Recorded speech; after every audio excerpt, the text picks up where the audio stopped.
Dubayda dünyanın en büyük akvaparkı olan Atlantis de Palm'da bir gün boyunca bütün atraksiyonlardan ödenişsiz şekilde necə yararlandığımı bu videoda izah edeceğim. Öncesinde ise gəlin sizinle kısa bir hayat hikayemi bölüşüm. 15 yıl bundan önce mən alopesiya xəstəliyi keçirdiyim üçün qaşımı və kirpiyimi itirmişdim. 15 yıl önce axırıncı dəfə dənizə girmişdim və uzun illər mən qaşımı, kipriyimi heç bir halda bərpa edə bilmədiyim üçün daimi makyaj edirdim və bu səbəbdən də suya girə bilmirdim ki, makyajım silinər.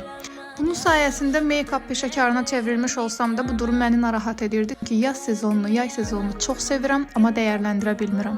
2 dəfə fərqli aralıqlarla permanent elətdirsəm də heç bir effekt vermədi, çünki qaşımda effekt göstərmir və qalmırdı. Bu il isə özümə söz verdim ki, məhz bu məsələ ilə yaxından maraqlanacağam. Axtardım, araşdırdım və Zara xanımın yanına gedəsi oldum. Zara xanım məni bu qlobal məsələdən qurtardı. O qədər rahat imiş ki, insanın rahatlıqla səhər duranda makyajsız şəkildə hərəkət etməsi, makyajsız şəkildə istədiyi yerə getməsi və eyni zamanda təbii ki, yaz-yay sezonlarında rahatlıqla suya girə bilməsi. 15 ildən sonra bu təcrübəni ilk dəfə məhz Dubayda yaşadım. Ödənişsiz şəkildə yaşamağın verdiyi sevinc isə bir başqaydı. Çünki mən ad günü ərəfəmdə getmişdim. Buradakı qaydalara əsasən bir gün boyunca ad günü ərəfəsində gedənlərə bütün atraksiyonlar ödənişsizdir. Akvaparkın öz saytında qeydiyyatdan öncədən keçmək mütləqdir, çünki girişdə bunu sizdən soruşurlar. Təsdiq aldıqdan sonra isə Geriyə qalır günün dadını çıxarmaq.